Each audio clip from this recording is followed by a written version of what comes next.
Shalom, queridos. Glórias a Deus, terceiro capítulo do livro de Êxodo. Só Deus pode fazer isso. A gente está apaixonado pela sua palavra. É o ponto principal, estarmos amando a palavra. Então, estamos aqui com o capítulo 3 de Êxodo. Muito obrigada, meu Deus, porque o Senhor está fazendo maravilhas nesse ministério. Fez de nós amantes da palavra, que é a mesma coisa que amar Jesus, porque Jesus é a palavra. Louvamos e agradecemos por isso, em nome de Jesus. Amém.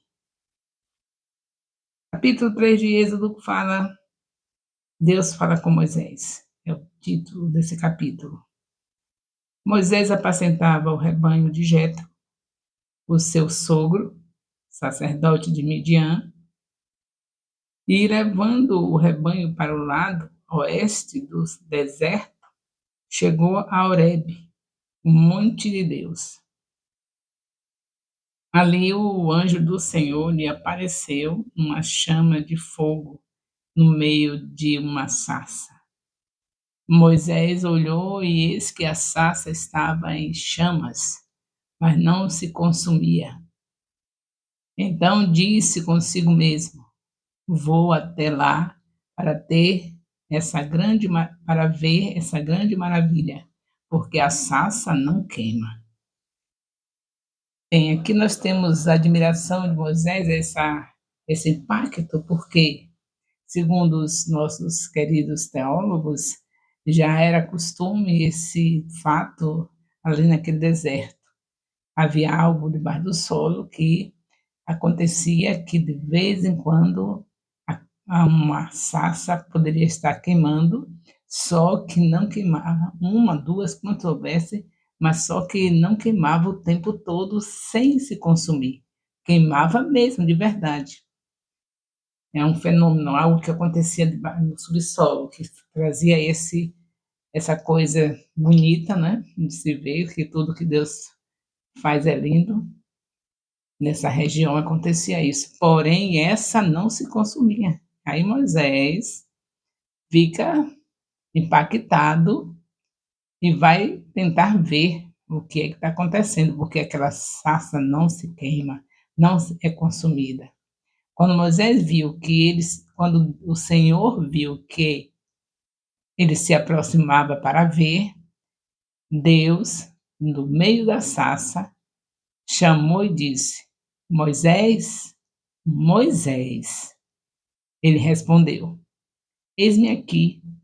Deus continuou: não se aproxime, tire as sandálias dos pés, porque o lugar em que você está é terra santa. Disse mais: eu sou o Deus de seu pai, o Deus de Abraão, o Deus de Isaac e o Deus de Jacó. Moisés escondeu o rosto porque teve medo de olhar para Deus. Então o Senhor continuou: certamente vi a aflição do meu povo, que está no Egito, e ouvi o seu clamor por causa dos seus feitores. Conheço o sofrimento do meu povo, por isso desci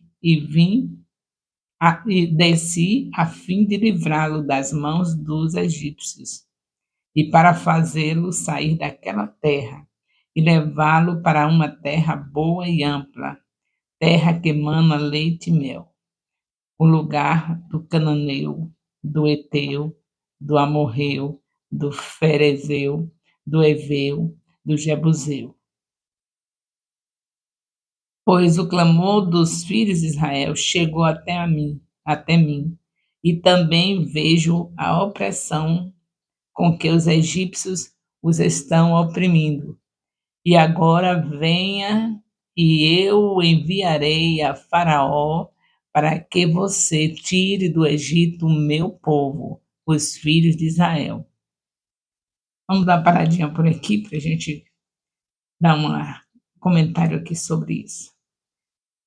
Você está vendo que o Senhor encaminhou Moisés para o lugar certo, né? O lugar dos escolhidos de Deus é perto dele. Então Deus faz com que o rebanho vá para o lado oeste do deserto, onde estava o Monte Horebe, e ali Deus já gosta da gente no monte, né? E gosta de se apresentar no monte. Só que dessa vez foi diferente. O Senhor primeiro fez uma sarça pegando fogo e não ser queimada. Chamou a atenção de Moisés. Moisés se aproximou, aí Deus, espera aí, tenha calma, esse lugar é santo, tira a sandália dos pés. Quando Deus diz tira a sandália dos pés, é pare, veja o que é que vai acontecer com você. Você vai me ver, Moisés. Eu estou aqui, Moisés. Quando Deus manda tirar a sandália dos pés, é para parar e refletir. Você está diante do Senhor de Abraão, do Senhor de Isaac, do Senhor de Jacó. E Moisés sabia dessa história?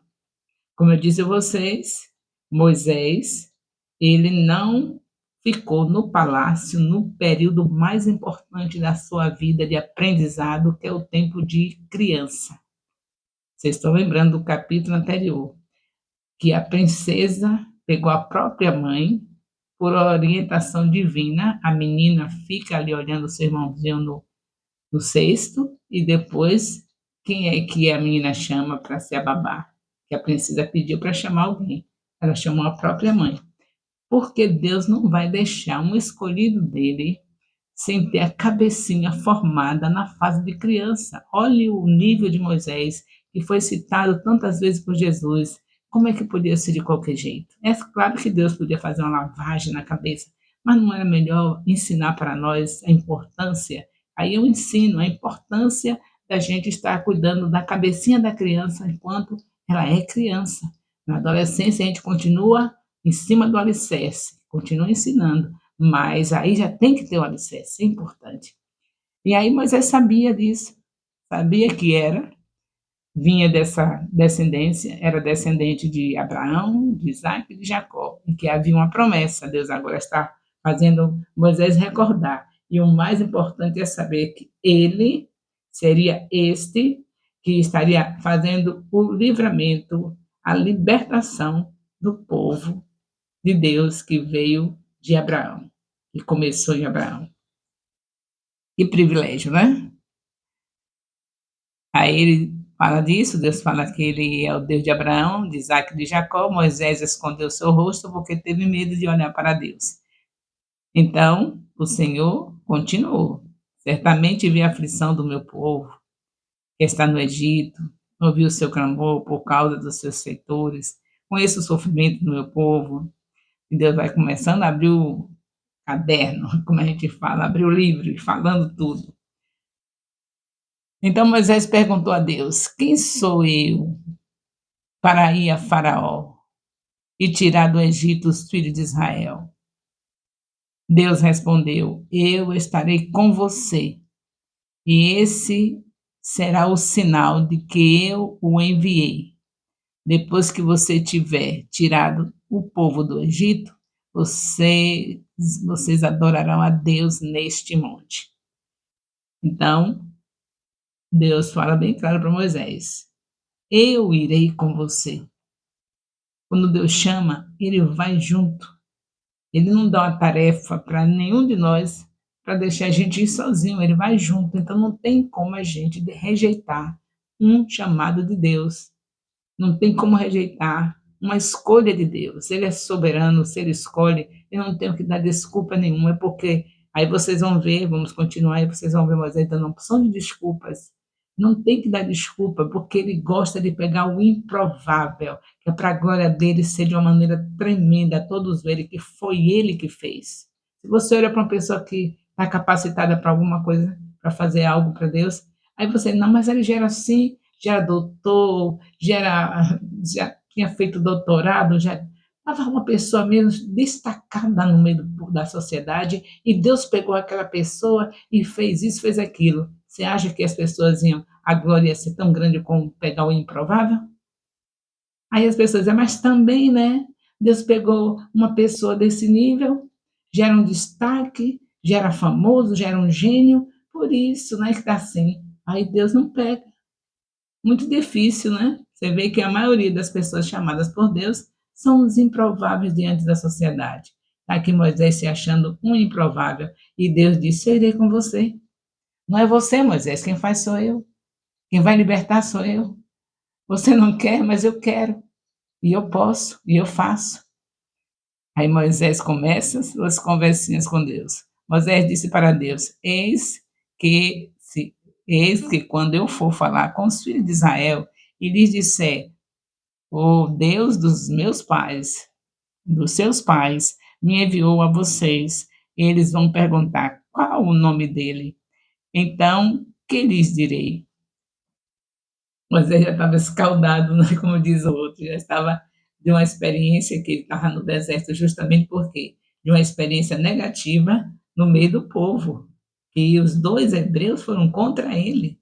Então Moisés diz: eu, hein? Esse povo, quando chega lá, que falar para eles vão falar o quê? Será que eles vão fazer a mesma coisa comigo? Será que não vai? Porque eu matei um egípcio defendendo eles e eles vieram contra mim? E aí, ele não disse assim desse jeito, mas essa perguntinha aqui está dando a entender, você que sabe da história, porque que Moisés está aqui nesse deserto, então você já sabe que ele estava, em outras palavras, dizendo: esse povo que o senhor quer que eu vá tirar, é? Que eu fui defender e eles me condenaram, me acusaram? É esse o povo? Ai, ai, essas desculpas todas de Moisés é porque certamente estava lembrando, não é isso? Não é assim que a gente faz? É essa igreja que o Senhor vai me entregar, esse povo que o Senhor escolheu, que é lavado pelo sangue de Jesus, agindo desse jeito, e o Senhor quer que eu esteja na frente dessa igreja do Senhor? Só o Senhor aguenta com ela, viu? Só o Senhor aguenta, eu não aguento não. Moisés, em outras palavras, queria dizer isso, né? Assim dirá aos filhos de Israel. Vamos ver aqui o capítulo 3, continuando o capítulo 3, a partir do versículo 14.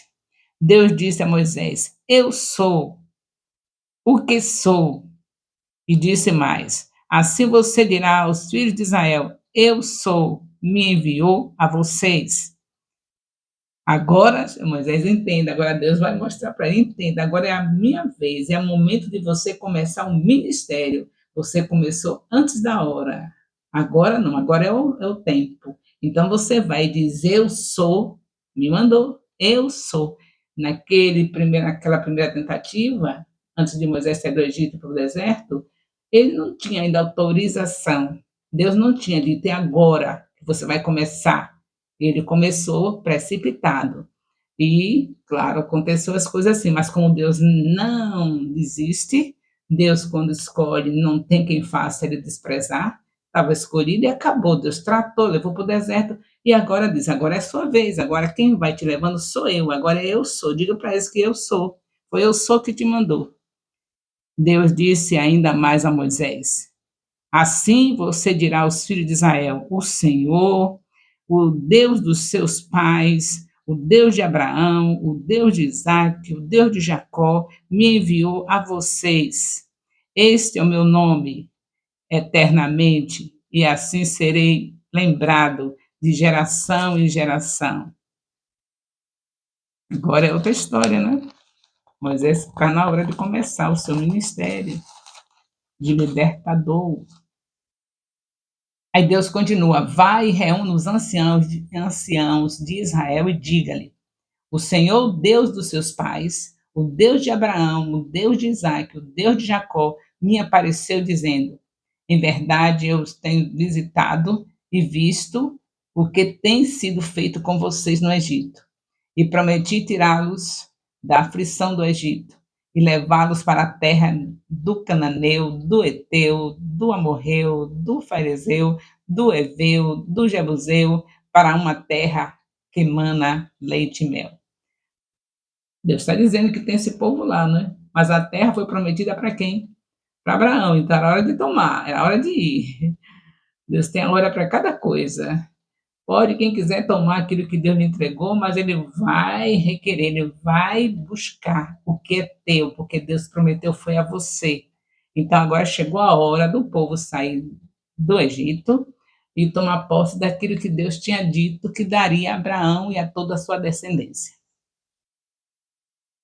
O Senhor Deus dos Hebreus veio ao nosso encontro, dizer para eles isso, que eu vim ao encontro deles. E agora deixe-nos ir caminho de 3 dias no deserto, ao deserto, a fim de oferecer sacrifícios ao Senhor, nosso Deus. Lembre que eles estavam impedidos de adorar a Deus 400 anos com a cabeça cheia de ídolos do Egito. E a primeira coisa que Deus quer fazer é trazê-los de volta a Ele, dizer, não é só porque está vendo a dor dele e quer libertá-lo, mas também porque agora já estava na hora deles tomarem posse da adoração, de voltar a adorar ao Senhor, voltar a estar ali buscando a presença dele, que há muito tempo não se fazia. A maioria estava com a cabeça numa lavagem total, uma lavagem cerebral, adorando a deuses estranhos. Começou forçado, né? Mas só que eles deveriam ter até se arriscado à morte para não fazer aquilo, mas infelizmente eles não chegaram a esse ponto e ficaram adorando mesmo aos deuses estranhos lá do Egito.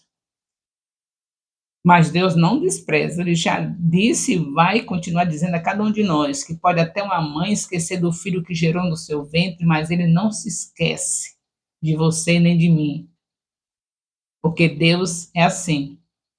Se ele escolhe, não tem demônio que tome da mão de Deus. Então, pode passar pelo que passar, o Senhor vai trazer de volta.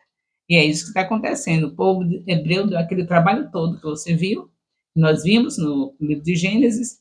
Por fim, Deus exalta eles lá no Egito, fica na melhor parte do Egito, uma vida maravilhosa. A José morre, aí agora eles foram escravizados. O tempo já completou, que Deus tem um tempo para cada coisa, 400 anos de escravidão, totalmente impedido de adorar o Deus Altíssimo. Aí Deus diz, agora vão sair e já sabe, para me adorar no deserto. A primeira coisa é isso. As outras coisas maravilhosas iriam acontecer, mas a primeira coisa, sair, a finalidade era para voltar a ele ser o Deus dele, e eles abandonarem toda aquela obra que estava acontecendo na vida deles. Eu farei com que esse povo encontre pavor diante dos egípcios, e quando vocês saírem, não será de mãos vazias. Cada mulher pedirá à sua vizinha e à mulher que tiver hospedada em sua casa objetos de prata, objetos de ouro, roupas. E vocês porão sobre os seus filhos e sobre as suas filhas, e assim vocês despojarão os egípcios. Agora imagine uma situação dessa. Moisés procurado pelo faraó do Egito, porque ele estava no deserto por causa de uma fuga. Estão lembrando disso, né? Agora veja como era improvável, como era algo que só Deus podia fazer. Mandar quem? Um inimigo dos egípcios, que estava foragido justamente porque eles queriam matá-lo, e para completar, um povo que estava com a cabeça totalmente tomada pela idolatria, que já não considerava mais, nem se lembrava mais que eram o que eram, descendência de Abraão, que tinha um único Deus. Agora, que situação, né? Que situação. Mas só que Deus disse, eu vou com você. E quando Deus disse, eu vou com você, não importa qual seja a situação, Deus vai, a vitória está garantida. Não é em vão que Moisés lá adiante disse, lá adiante vocês vão ver nos próximos capítulos, Moisés dizendo, se o Senhor não for comigo, porque ele sabia que só podia estar nessa luta, dessa libertação dos egípcios, se Deus fosse com ele. E ele não perdeu isso de vista. Quando Deus disse, quando o povo fazer aquelas coisas tudo que Deus disse, não vou mais com vocês, não, se o Senhor não for, eu não sairei daqui, eu só vou com o Senhor. E aqui nós encerramos o capítulo 3 de Êxodo. Eu quero que vocês continuem tirando lições, nós temos que tirar lições de tudo isso. A lição que eu quero que vocês tomem aqui, que eu também estou tomando, é que se Deus diz, eu vou com você, eu estou te escolhendo, não se negue. Deus mandou você para onde? Para aquele bairro perigoso, bala para todo lado, bala perdida, eu vou nada. Deus disse, vai Você vai, porque Ele será a sua cobertura. Ele pode todas as coisas. Ele pode tornar você invisível diante de todo aquele mal que está naquele bairro e você resgatar aquelas almas que estão perdidas, marginalizadas naquele lugar. Vamos tomar lição para cada capítulo, que Deus não deixou essas coisas escritas para a gente somente ler e achar bonito. É para a gente tomar para nós a nossa parte. A nossa parte é essa, assim como Deus fez com Moisés, mandou libertar o seu povo, tem povo de Deus espalhado por toda essa cidade, tomado pela, como estavam os egípcios, como estavam os hebreus, tomado pela idolatria, por tudo que era mal, mas é de Deus, são de Deus, precisam ser libertos, porque quando ele manda, é justamente para libertar esses que estão lá, naquele bairro, que são deles, mas que estão envolvidos com toda essa maldade. Você e eu temos que ir buscar. E o Senhor vai conosco. E nós traremos essas pessoas aos braços do Senhor Jesus, porque são escolhidos, mas nem estão sabendo ainda, vão saber quando você chegar lá, que se é a palavra, eles vão sentir um calorzinho no coração e vai dizer, eu quero Jesus. Mas é assim, diante de muitos perigos, de muitas dificuldades, assim como foi com Moisés. Mas a obra continua, e hoje de uma maneira mais eficaz ainda, porque Deus mandou Jesus para que a gente, eu digo, Deus sempre foi bem, faz tudo certo, mas agora você tem aquela certeza que um sangue foi derramado na cruz para que você se tornasse filho de Deus e tem o Espírito dentro de você, o Espírito Santo, e onde ele lhe mandar já está garantido que ele vai junto e você trará as vidas que estão perdidas lá e que são de Deus, que são escolhidos, mas que não sabiam ainda que estavam escolhidos. Vai saber quando você chegar lá, quando eu e você chegarmos lá. Essa é a lição que a gente pode tirar aqui desse capítulo 3. Quando Deus mandar, ele vai junto. Ele não deixa vocês sozinhos. Muito obrigada, Senhor, por tudo que o Senhor tem falado nos nossos corações. O amor de Deus, nosso Pai, a graça salvadora do nosso Senhor Jesus Cristo, a comunhão do Espírito Santo, seja com todos os discipuladores e discípulos do ministério Apostólico Internacional de Jerusalém, desde agora e para sempre. Amém. Louvado seja Deus.